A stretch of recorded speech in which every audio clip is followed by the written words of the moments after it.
Welcome back. New studies are shedding light on the repercussions of missed healthcare screenings as millions of people stay at home. OANN America's Jen Pellegrino has more on a telemedicine solution.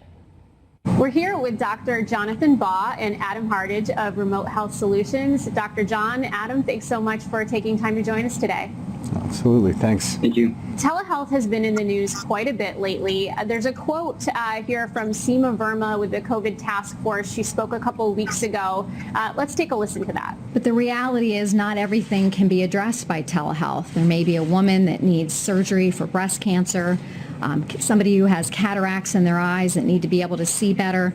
And sometimes a doctor just needs to be able to listen to their patient's heart. Well, I think most people think about telehealth classically as that ability to talk to your doctor on the phone and be able to get advice maybe. And I think that's one of the maybe the biggest misperceptions of what telehealth is.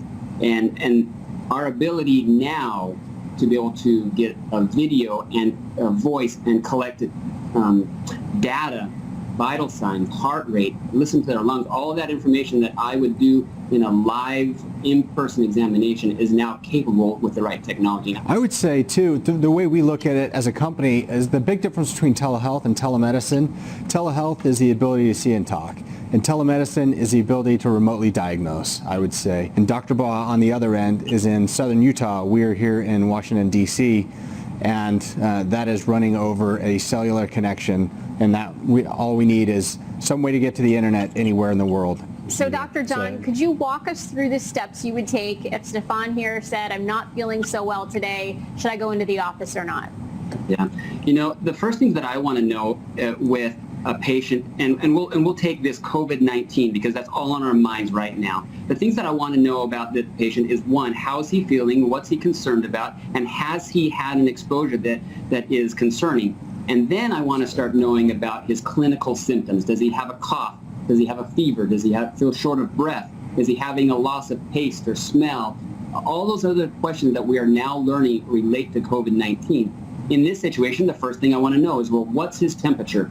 Here we can see that right now, live, Stefan's temperature is 98.6. And then the second thing I want to know is what's his oxygen saturation? What's his heart rate? We can see right now his oxygen saturation is 99%. That is fantastic. We can also see that his heart rate is about 85 beats per minute, somewhere in that range as it kind of goes back and forth a little bit.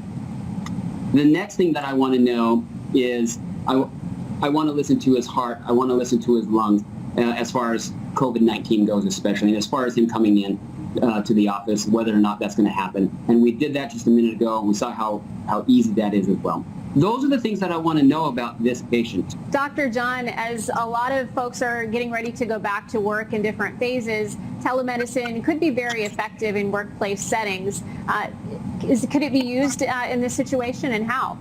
Yeah, you know, there's a couple of levels of ways that we use this in conjunction with workplace scenarios. And some of it is the ability to see and evaluate a patient in their home before they come into work when they have a question about whether they should go to work.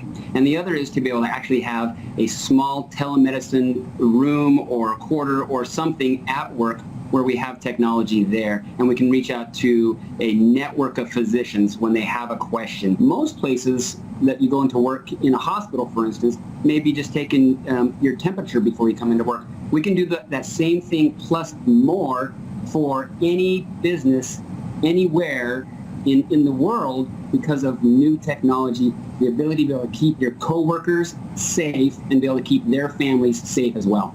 Well, Dr. Jonathan Baugh, Adam Hardage, Stefan, thank you all for taking time to be with us. Thanks so much. Appreciate you having us, Jen. Thanks, Jen.